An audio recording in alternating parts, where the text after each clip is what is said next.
Great, wonderful. So one more time, my name is Marie Balalu. I'm the program manager for Global and Experiential Education. I've been at GW for now about 3.5 years. I've been previously in the position of coordinator. So I've worked with our inbound exchange students and outbound. I typically deliver this general information session for students interested in study abroad. And I also deliver all of our pre-departure orientations for students departing. I would like to welcome you on the behalf of GNEE to the session. And I'm looking forward to your questions at the end of the session.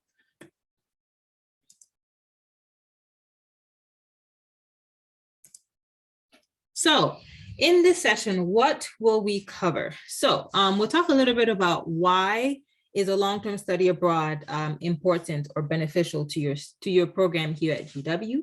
We'll talk about where to do a long-term study abroad. So I'll take a deep dive into each one of our 20 partner institutions and give a little bit of information on their schedule, so the different terms that are available to you. I'll talk a little bit about their subject areas of specialty, and then we'll talk about how to apply for a long-term study abroad, who can apply for a study abroad, and what does the application itself look like. All right, starting off with why study abroad at a partner university. Our partners are all top business schools in diverse areas of expertise. We have schools specializing in management. We have others specializing in supply chain and operations. We have CSR, which is corporate social responsibility, in any sort of like luxury brand management and all of these types. So when you're looking at study abroad, you really want to know, okay, what area are you interested in that's not available at GW? And how can you complement your education here at GWSB with a study abroad at a partner university? So another advantage of studying abroad at a partner university is the exposure to a new academic environment and languages. Although when you go to a partner, all of your classes will be in English, right? So you'll have access to classes in the local language as well, but you don't have to. But it will expose you to a new language. You'll be fully immersed with students from that school and from students from around the world. So it's an ideal way to expand your network, not only your US network, but your global network. You build invaluable skills because studying abroad, requires a lot of research on your ends in terms of your interests, professional and professional career, notes and many other aspects that you develop as you prepare for your study abroad, as you go through your study abroad, and as you return from your experience. So it's a really good way to diversify your experience, so to be professional and academic. So what should you consider when choosing a partner university and a program? So you want to look at, like I mentioned before, academic and programmatic side. So you want to look at regional, national, and sector exposure. So which sector do you want to be exposed to? Which region of the world are you interested in getting exposure to? What national sort of policies are you interested in learning more about? You want to look at academic opportunities because each one of our partners is very different in what they offer in terms of course registration, course enrollment possibilities. So you want to look at what they have that you're interested in, that you really want to take. And then that's how you start your research when it comes to picking a program. Then you want to look at the practical and professional side. So you want to look at which institution will look great on your resume. For example, which one can you best leverage when looking for a job once you return? You want to look at cost and tuition. I'll talk a little bit about tuition and about costs in the next few slides, but these are the things that you want to consider when thinking about a program abroad. You want to think about timing. When is the best time to study abroad?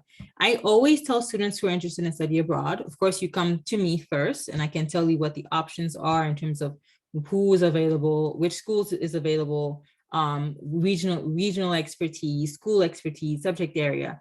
And then you have to have a conversation with your advisor. You need to know, okay, which core classes do you have remaining in your academic program that you need to take? And basically, when can this semester abroad happen? Would it happen in the fall or would it happen in the spring?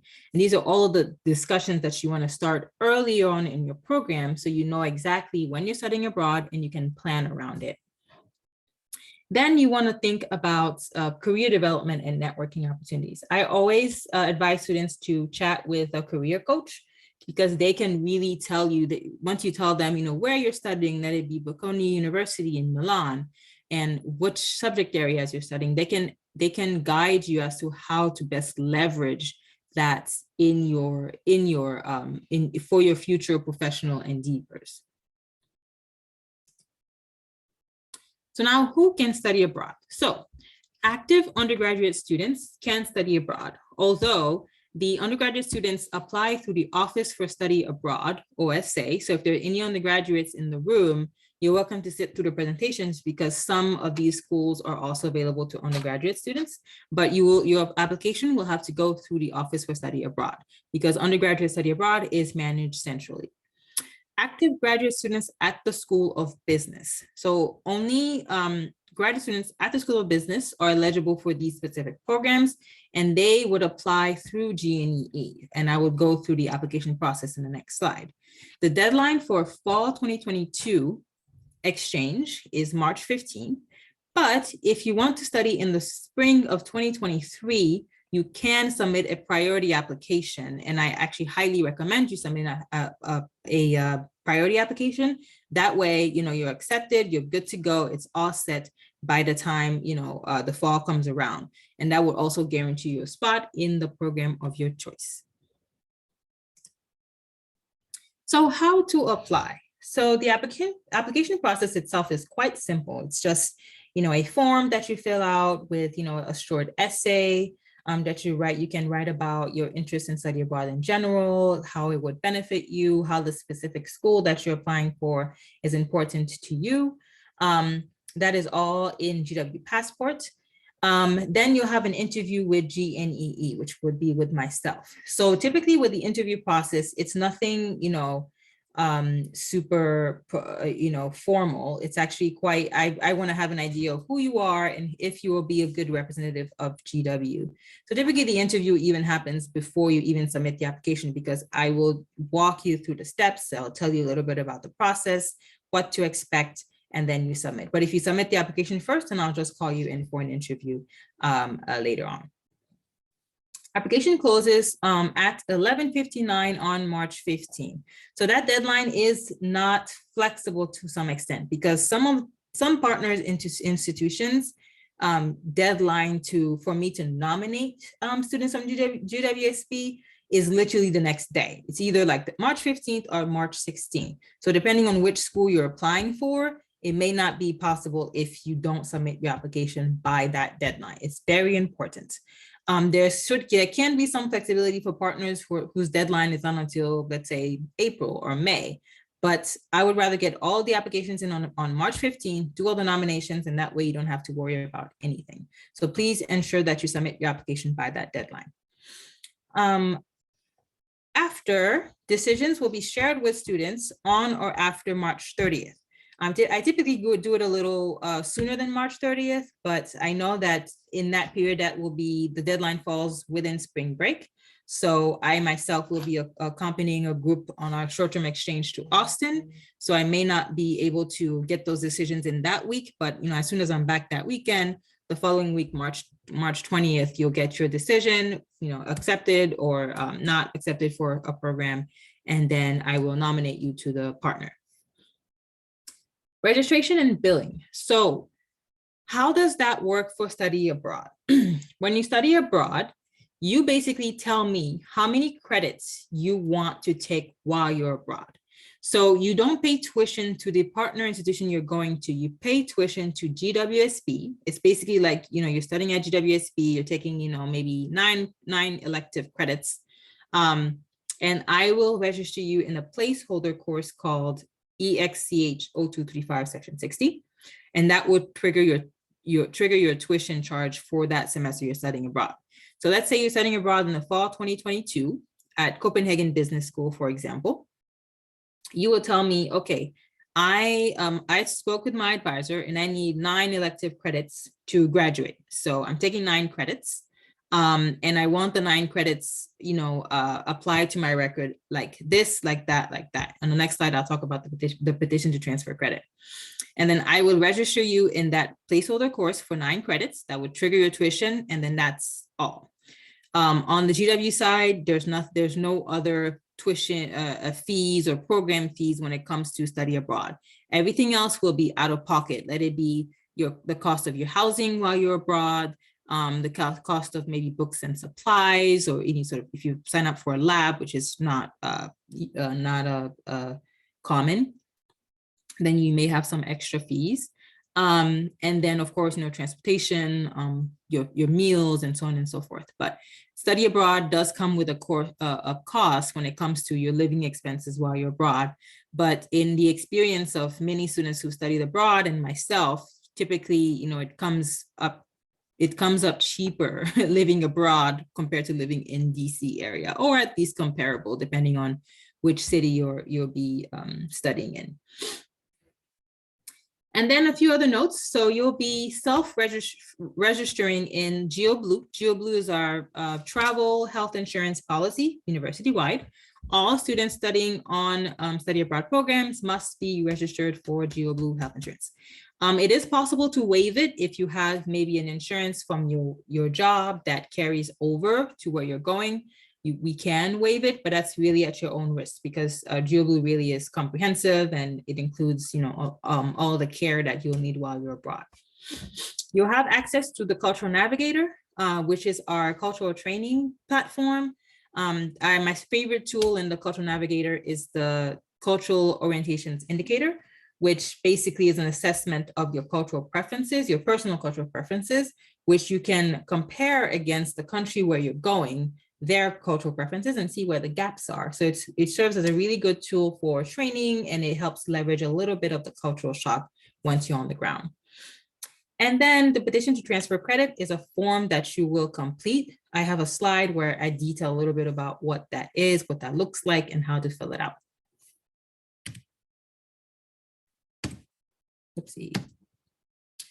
So, very important note. So I want you guys to remember that your travel, if you choose to do a semester abroad in the fall, you would be traveling in the middle of a pandemic.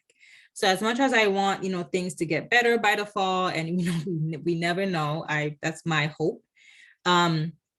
We always want to be prepared for, I always want to prepare you for the worst case scenario so that you have a backup plan and you're not, frazzled if things don't go the way you want. So first off, all GNEE programs fall under the scope of the GW International Travel Policy, which right now allows for international travel under the caveat that, for essential travel as defined, of a travel that basically will count towards your academic program. So if you're earning academic credit that is towards your academic program, then we can qualify it as essential travel. The process is constantly changing. Like even this week, I have a risk management meeting later on this week to talk about the policy, what needs to be revised, what needs to be included, what needs to be removed. So when you submit your application, please keep an eye on your email for updates from me about, okay, you need to maybe submit this form for a dean's approval or this or that. So that's what I want you to be aware of, that, you may have to complete some extra steps for health and safety concerning the COVID pandemic specifically. I recommend students purchasing cancel for any reason insurance, or any type of insurance that's maybe a flexible booking, even for your airfare or for your lodging, something that's reimbursable, because GW is not responsible for your out-of-pocket costs. So you want to make sure that you protect your own investment. I don't want you, losing, your entire airfare because something happened and you can't travel on the day. So I really recommend you purchasing cancel for any reason insurance, or any sort of additional insurance that will help in case of a cancellation or you have to delay your plans. From a very personal experience that is very, very recent, because I myself traveled back home in Ivory Coast for, the winter break. I was supposed to be back on January 3rd. That didn't happen because my COVID test came back positive. So that means I had to spend an additional 2 weeks in the country, retest, and then come back. So I just got back this weekend. So what does that mean when you're, paying for your own academician? Because me, luckily, I was in a family home, but what does that mean when you're actually paying for it? So these are all the considerations that you want to seriously consider, have a backup plan, or have at least a way to cover those expenses, because those are real risks that that can surface because of this pandemic. And that's the same thing, like if departing from the States, you need a 48 or 72 hours to test to do to go wherever you're going, and that's positive, that means that you need to delay your travel, you need to push back your flight. Pushing back your flight will incur a fee with a lot of airlines. So you want to know which airline you're booking with, what are the cancel, refund policies, modification policies. You want to be aware of all of that before you make any arrangements. Okay, moving on to vaccination. So all students studying abroad, according to the policy, you can go check the policy, it's in there. All students studying abroad need to be fully vaccinated. And if they're eligible, need to have a booster shot as well. So please make sure that you're vaccination compliant to be able to participate in a study abroad program. Make sure that you've read and understood the program cancellation and refund policy that will be included in your GW passport application. Although that doesn't really apply, that's typically for short-term programs, because long-term programs don't really have a program fee. So there's nothing on GWN that you would be reimbursed. If you cancel your exchange, I just drop you from the exchange with 235 for free. So there's no penalty on the GW end. So you want to make sure, like I mentioned earlier, to cover your out-of-pocket costs as much as possible. And then I always recommend students to also have a backup plan for courses on campus should your travel abroad be compromised. So especially for students who are graduating that semester who need those credits, you want to make sure that, okay, if your travel to Copenhagen Business School doesn't work out, okay, where do you get those 9 credits to graduate in the fall? You want to have a backup plan for that. So I advise students, you can register for a few dummy classes, in partnership with your advisor, in consultation with your advisor, and then you can drop them once your travel is set, you're on your way to the country, like, okay, I'm sure this will happen, and then you can drop those GW classes, but you always want to have a backup plan. All right, additional notes. So the majority of courses are taught in English. So you don't have to worry about, going to, France or Denmark or Amsterdam and, having to take classes in Dutch and French or in Danish. No, most of the courses are taught in English. You can, if if you are knowledgeable in the local language, there may be a possibility where you can take classes, in the local language, but you will have, great and large selection of classes in English. Students are required to enroll in a minimum of 9 GW credits at a partner institution. That is the minimum requirement for the exchange. But if you're graduating in the fall 2022 and you only need 6 credits to graduate, it wouldn't make any sense for you to take 9 while you're abroad. So in that case, I'll have you fill out a policy exemption with your advisor and then waive that policy for you. But the general requirement is 9 GW credits. Advisor approval is required for your credit transfer. So on the next slide, I'll show you what the petition to transfer credit looks like that your advisor will need to sign off on before you finalize your plan for study abroad. And then lastly, students can transfer up to 15 credits back to GW. So that means that when you go abroad to any of the partner institution, you can take as many classes as you like, up to 15. So up to 15, you won't be responsible for any tuition. If you take more than 15 credits, you may be responsible for tuition on the at the partner institution. So make sure to stay under that threshold. And of course, that 15 will depend on, if you don't have 15 credits in your elective section, you won't be able to take 15 credits. Okay, so this is the petition to transfer credits. It's a very simple form. Typically, it's a bit longer. There's like 3 pages, but this is the form itself. This is what I need. The 3 other pages are instructions. Usually when I send this to the students, you read the instructions and you fill it out, but people don't read it and they come back to me with questions. So I have a special slide for it this time. So the top is basic information. You put your name, degree code, partner institution where you're going, which semester you're going into, your GWID, and then you have to indicate right here which partner courses you're taking. So now the petition transfer credit, I'm typically not strict with long-term study abroad because each partner has their own timeline as to when you'll be registering for classes. And technically you can't fill this out if you're not registered for classes at the partner. So if it's a partner like Bocconi University in Milan, Italy, they don't open registration until August, right, for fall abroad. So that means that you may have access to their course schedule in July, but you can't register for classes until they open registration in August, which is typically end of August. Is like 3 days. So what happens then? I usually just tell you, okay, tell me how many credits you need to be registered in for the fall, and I register you in exchange with 235 for that number of credits. And then as the course listing becomes available, you can fill this out. You can even send me a first draft saying this is what I want to take, but I'm not registered in the classes yet. And then once it's finalized, you're registered, you're good to go, then you have it. Your advisor probably would have already signed off on it. And then that way it's everything is set. So you'll put on this line the partner course. If you know the department, it's typically like marketing or international business or management. Course number, if there is one. If there's none, you can just put NA. The number of credit hours at the partner. If you're going to European partners, they typically use the ECTS system.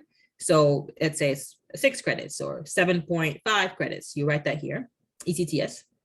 And then the title of the course.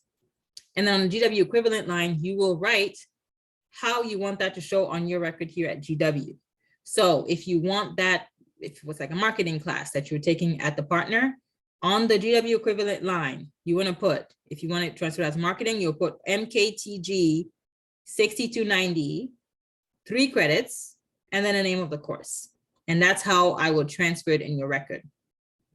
Or if you want it listed as a international business elective, you'll put IBIS 6290, 3 credits, or however many credits that is. If you, same thing, if you want it as management or SMPP or accountancy, you write that here. Everything needs to be approved by your advisor. So that's why courses typically count towards general elective. If you need it to count towards a specific class that's not an elective, it may be rejected by your advisor. So that's why you want to have a conversation with your advisor if you want to have a course count as anything else than an elective. The rule of thumb with study abroad is that I tell students to not plan on taking core classes abroad, because core classes is a degree requirement. If you do not take that class, you won't be graduating on time at GW. With partners, there's no guarantee that if you need this specific class and if you don't get it, then it will jeopardize your graduation. So make sure when you're studying abroad, when you're planning, you only keep electives for that experience, no core classes. That way it gives more flexibility. So if you miss one, you'll be disappointed, but at least you won't, your graduation will not be jeopardized. All right, so now let's move on to partner institutions. So I told you earlier that we have 20 partner institutions around the world, and now we'll dive into each one of them. I'm sure you browsed through our website, you had a chance to look at all of them. There's a ton of information on those brochures. I usually try to put as much as possible in terms of every discipline they offer, every services they offer in terms of housing. I have cost estimates. I took a lot of time to build those brochures, so I highly recommend you go checking them out because they'll have the most comprehensive information. I will go pretty quickly on these, assuming that you read it or that you will go on the website to check it out. But in general, you'll find a lot of information already on the website. So going in alphabetical order, starting with Audencia Business School. Audencia Business School is located in Nantes in France. It's a really small town, but super vivid. They are located, I think it's about southeast from Paris. It's about an hour and a half to 2 hour train ride from Paris.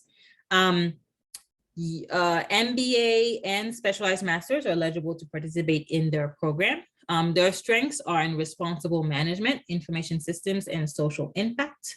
They have a full length of exchange. So they have a fall and a spring following the GW calendar. So their fall semester goes from end of August to early December. And then their spring semester goes from January to May, early May.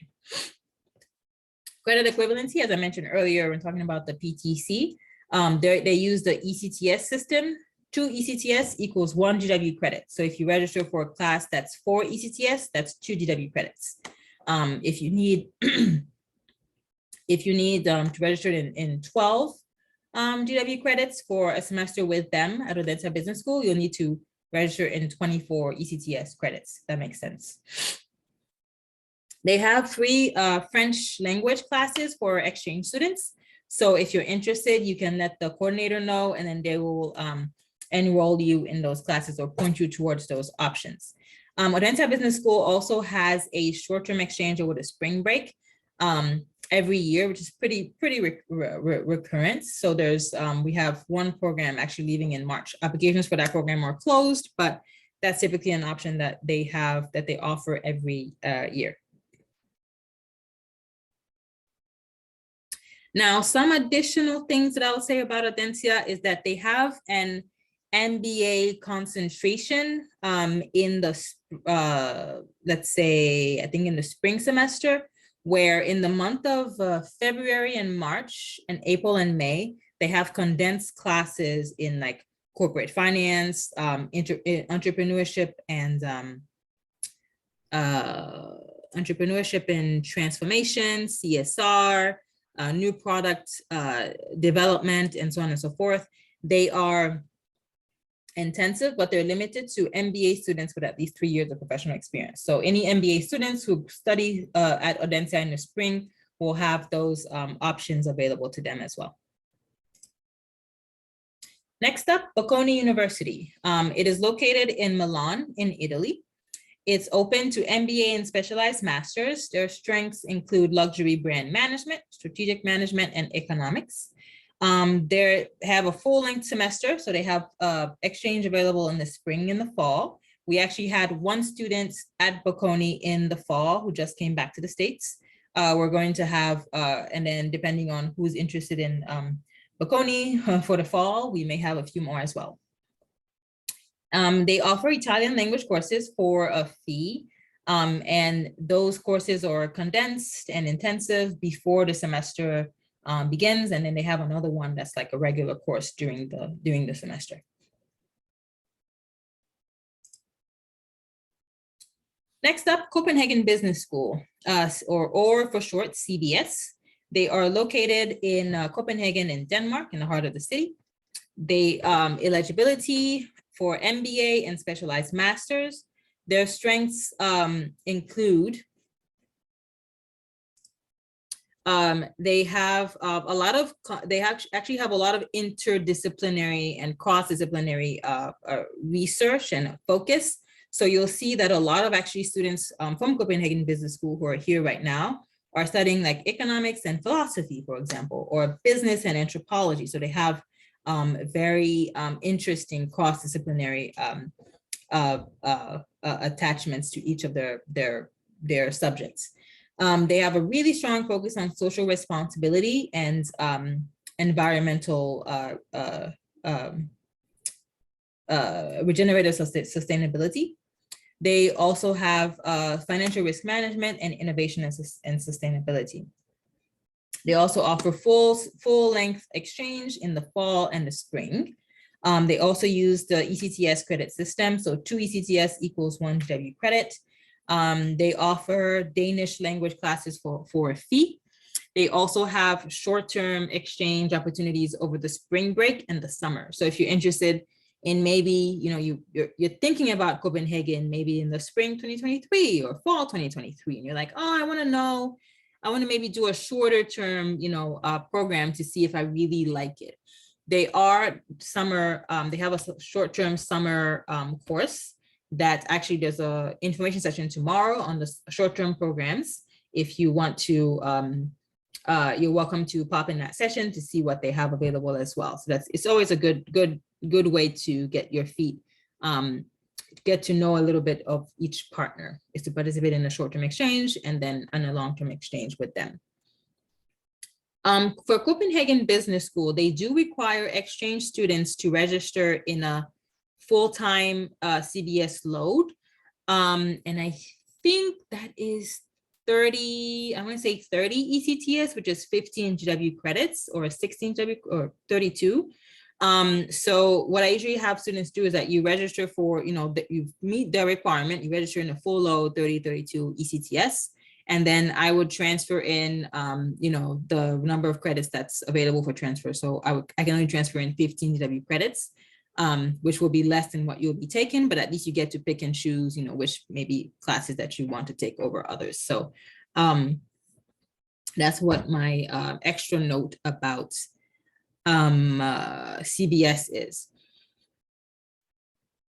Another note about CBS is that their MBA program is like our MBA program here at GW, which is a cohort class. So that is a closed program. So you won't be able to take, there are some classes at GW who are restricted to full-time global MBA students. It's the same thing that they have there. You won't be able to take classes in that specific, some specific classes to that cohort.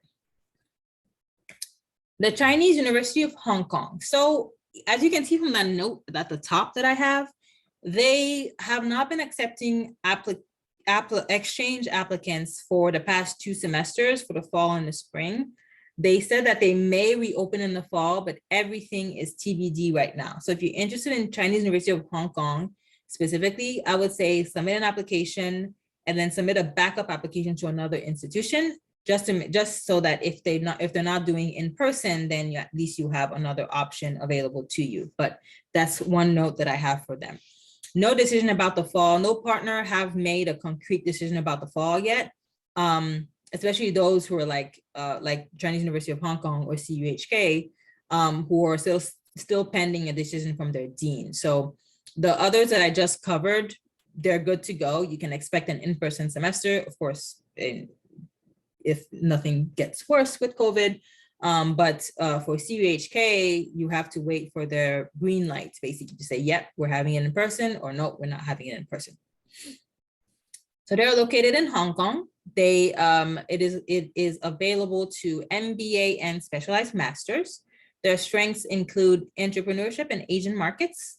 They're the longest established Asian MBA program. And they also have a specialty in hospitality, IT, accounting, and marketing. Their lengths of exchange are quite short. They actually have like modular terms. So they have term 1, which is September to November, term 2, which is December to February, term 3, March to June, and term 4, June to July. So GW students typically participate in term 1 or term 3, because those are closer to the GW semesters, because like something like term 2 would be a bit more complicated, because if you need to leave in December when GW classes are not finished, then you're missing, the last of your semester. And then you also miss the beginning of the spring semester. So if you want to be gone during the semester, you would pick term 1 or term 3. In terms of credit equivalency, 1 CUHK credit equals 1 GW credit. So if you enroll in 12 credits at CUHK, it will be 12 credits at GW. They have Mandarin and Cantonese language classes available for a fee, which can be credit or non-credit bearing. And then there are 8 to 10 classes over 3 months they have a Chinese language center, which offers those classes. Next up, we have the European Business School, or EBS. They're located in, I cannot pronounce the name of the city, Maastricht Winkel, I want to say, in Germany. It's about an hour out from Frankfurt. They are MBA and specialized masters are eligible to participate in their programs. Their strengths include finance, logistics, automotive management, and real estate. They also have full-length semesters in the fall and spring. And in terms of credit equivalency, it's 2 ECTS for 1 GW credit. They do have intensive German language classes available. I don't know if it's free or not for exchange students, but if you're interested in EBS, you can let me know, and then I will reach out to the partner and ask about it. We have then EDEC Business School, which is our second partner in France. They have 2 campuses in Lille and Nice. Each campus, they have a slight different focus on each campus. I think the Nice campus, I want to say, is focused more on finance, while Lille is a bit broader, or I could have gotten the order a bit wrong. Both MBA and specialized master's students are eligible for the program. Oh, never mind, it's right here. Nice is finance, economics, and risks, and then Lille is business management and marketing. They also have full-length semesters, so they have a fall and a spring exchange. They also have a short-term exchange over the summer, which I typically recommend for students who don't want to spend a whole semester at EDEC. Their exchange semester is about, like, the short-term exchange is about 3 credits long over the summer. And they have French classes for free and available to exchange students.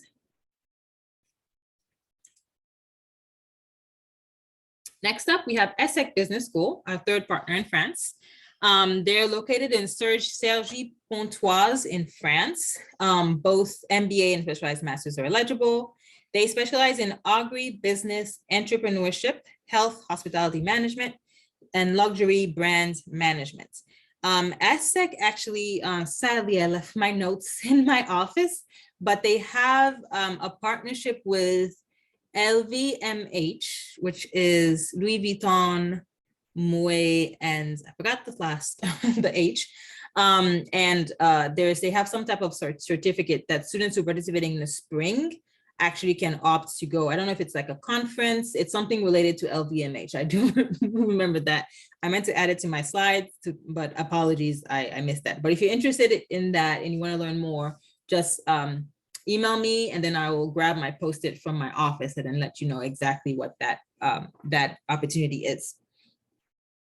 Their length of exchange, they have 3 terms: October to December, January to April, and April to June. They recommend January to April because they have the most electives available to students. And then they also have that LVMH opportunity in the spring semester.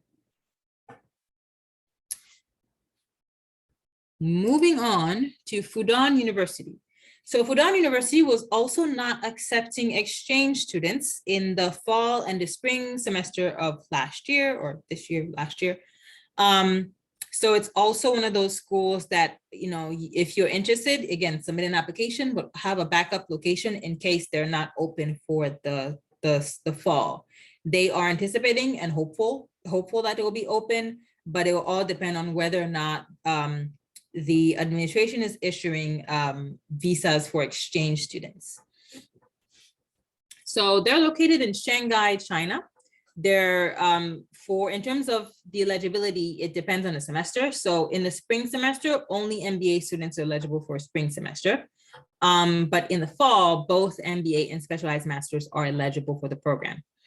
Their strength is that they have actually a number of joint degrees taught by MIT and UHK, and they have company visits embedded in their courses. So they have a very strong partnership with companies and organizations in the city. So a lot of their classes and a lot of their opportunities are basically, you'll be able to network with, professionals. They also have they help with identifying internships in Shanghai for students who are interested in interning there. So they're super good resources, especially for networking on the professional side. They used to offer a scholarship up to $400 a month. I don't know if that's still eligible for the fall 2022, but I'm happy to check on it for students who are interested. They also have a free Chinese language classes for exchange students. Next up, Grenoble School of Management, or École de Management, located in Grenoble, France. Both MBA and specialized masters are eligible. They specialize in innovation, management, and tech, business consulting, entrepreneurship, and global management. They have full semesters or modular opportunity. And so the full semesters like fall semester, which is spring to September to mid-December, and then they have January to mid-March. And they have some modular options for like certificates as well, which will be available on the website once they release the list of certificates. They have free French language classes for students, and they may also have funding available through Grenoble, through their school. They typically offer a short-term exchange over the winter break, which is, students have historically loved that program. So if you're interested, if you're not interested in a full semester exchange with them, I encourage you to check out their winter break program, which will be offered next winter, 2023. IAE Business School is located in Pilar, Argentina. I believe they relocated now to Buenos Aires, or they will be relocating. This is only open to MBA students, so specialized master students are not eligible. Their strengths include innovation and entrepreneurship and emerging economies. They have module exchanges as well. But again, like you'll need to pick modules that fit within the GW semester. So either module 1, which is February to late March, 2, which is April to early June, or 4 or 5, which is mid-August to mid-October, or mid-October to early December.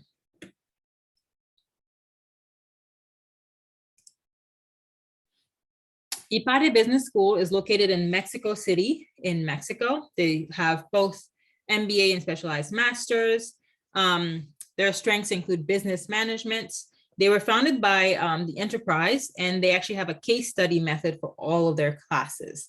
The lengths of exchange, actually, they only have spring exchange. So you're not able to do a fall exchange with IPADE Business School. You can only do either their winter term, January to mid-March, or their spring term, April to mid-June. Next up, Koc University in Istanbul, Turkey. This exchange is currently on hold, unfortunately, because, and this is a university-wide embargo on semester exchanges in Turkey for more security reasons than anything else. I have several meetings with the leadership about it, so it may or may not open up. But if you're interested in this opportunity, again, I'll have a backup.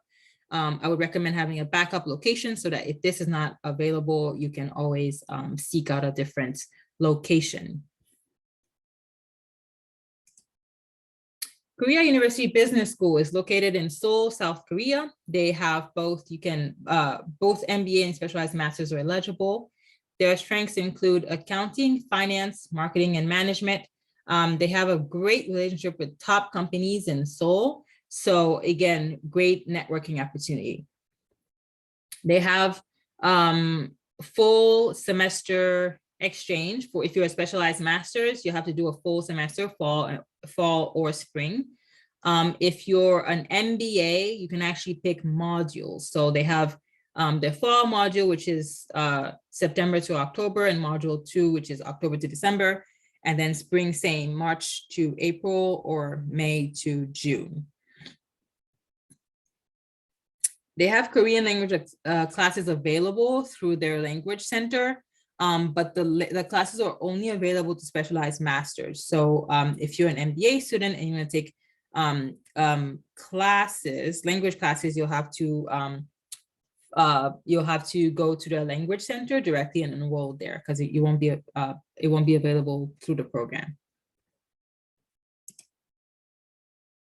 National Chengchi University is also currently not accepting exchanges through fall. This is another institution that if you're interested in it, you'll have to find a backup just in case they're not open for the fall. They're quite strict with their COVID policies. So again, they're hopeful that they'll be open, but just in case you want to have another location. They're located in Taipei in Taiwan. They have both MBA and specialized masters are eligible. They have full length semesters as well, mid-September to mid-January and late February to late June. Next up, we have Maastricht University, which is located in the Netherlands. Again, both MBA and specialized masters are eligible. Their strengths include problem-based learning. All their classes have a problem-based learning structure. So they include project-based and case studies. They have a strong focus on international and financial economics. And they have courses across, 10 Masters of Science disciplines. I like their structure because they have like 8 weeks module semester. So you can go for, let's say, period 1 from August to October, and then come back to the States before the semester is over. So this is a great option for students who don't want to spend too much time abroad and don't want to miss out on anything in DC. You can go for these. You can pick any of these periods and then and come back before the end of the semester. Next up is Melbourne Business School. This partnership is currently on hold because something that I haven't mentioned at the beginning is that with all of our exchanges, our exchanges are not financial based. They are literally meant to promote a diversity in our student body. So we want to get students from Melbourne and from all of these different countries. So we have to have an equivalent exchange of students. So over the past few years, I've sent a number of students to MBS, but they were not able to send as many students. So the partnership is currently on hold until they're able to, we're able to rebalance the offerings on Melbourne's side. St. Gallen University is located in St. Gallen in Switzerland. For those who like the cold weather, you can pick a spring semester with them. They have great, scenery, especially if you're interested in skiing and those types of winter hobbies. They are both MBA and specialized masters are eligible for the program. They have an international study program, I think it's called ISP. That is for MBA only and is offered in both the fall and the spring. But that's only MBA students can do that program. It's a bit shorter than a regular semester. And it's like a 10-week intensive program. And then we have Tel Aviv University, which is Coller School of Management. They're located in Tel Aviv in Israel. They're MBA only, so specialized masters are not eligible. Their strengths include entrepreneurship, high tech, and innovation. And they have, again, module semesters as well, which more, I wouldn't want to say module, but they really like trimesters. Late October to mid-December, mid-December to mid-February, mid-March to late April, and late April to mid-June. Then we have the University of Cape Town, which is also currently, well, they were not accepting students in the spring 2022, but I've got a note from them that they will be open in person for the fall. So this will be open. It's only open to MBA students. They're located in Cape Town in South Africa. Their strengths include emerging markets, value-based leadership, and social innovation and entrepreneurship. And then finally, we have the American University in Cairo. So this partnership is also currently on hold under a security review. So there's an embargo university-wide for programs to Egypt. So again, these are currently in discussion. So I'm hoping that it's probably not going to be available for the fall, which is a bit of a tight timeline, but I'm hoping for the spring 2023 or fall 2023 that this exchange program will be available to exchanges. So now let's talk about the application process quickly. I've already touched upon it at the beginning, but you would submit an application online through the brochure. So you go to the website you click on the program of your choice, school of your choice, and there's an apply now button on the top of the page that you hit, and then you'll be taken to the online application where you'll be able to submit your transcript, resume, essay, and bio.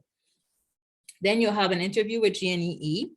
And once as mentioned at the beginning, I will nominate you to the partner.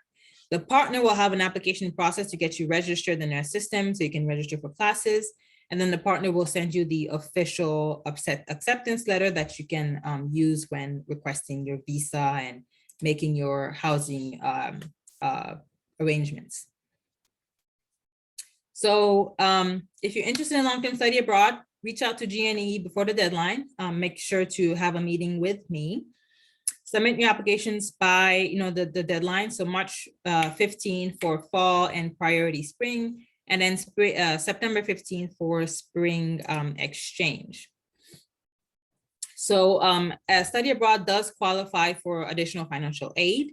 So you can, request additional loans or grants through the Office for Financial Assistance. Tuition is paid to GW and cost of living is at the destination. So I'm going to skip over the student experience. I have a nice quote here from a student who studied at one of our partners. I have a few more actually on our blog. We have a blog for long-term study abroad, so you can find more information there. And then I want to show you who has studied abroad in the fall. So 2 students have studied abroad in the fall 2021. Noah Siegel studied at TAU, and Katherine Tucker studied at Bocconi University. Right now in the spring, who actually have just departed today, Ama Apia, who's studying at KUBS, and then Pooja Patel and Rachel Jutkowitz are studying both at Copenhagen Business School. And then in the fall, we had 8 students from our partner university who actually departed early January. So they are back in their institutions. And then we have 9 students who are currently in GW. They were able to make it safe and sound to the States, and you'll probably meet them in your classes if you're taking any spring classes at GW, or you'll meet them around campus. So what can you do now? You want to stay in touch with GNEE. If you haven't done so already, make an appointment with me so I can go over your options and tell you about next steps. Visit our website to read more about our partners and connect with us through social media. I send reminders on Instagram. We're quite active. So please, follow us to make sure that you don't miss the deadlines or you don't miss any opportunities from our partners. Our partners have a lot of virtual options these days, so all of this will be pushed through social media on our website. So now we have reached the end of our presentation. I see that there's a couple of questions in the chat that I can already address. Let's stop the recording for now, and then we can go ahead and respond to some of those questions.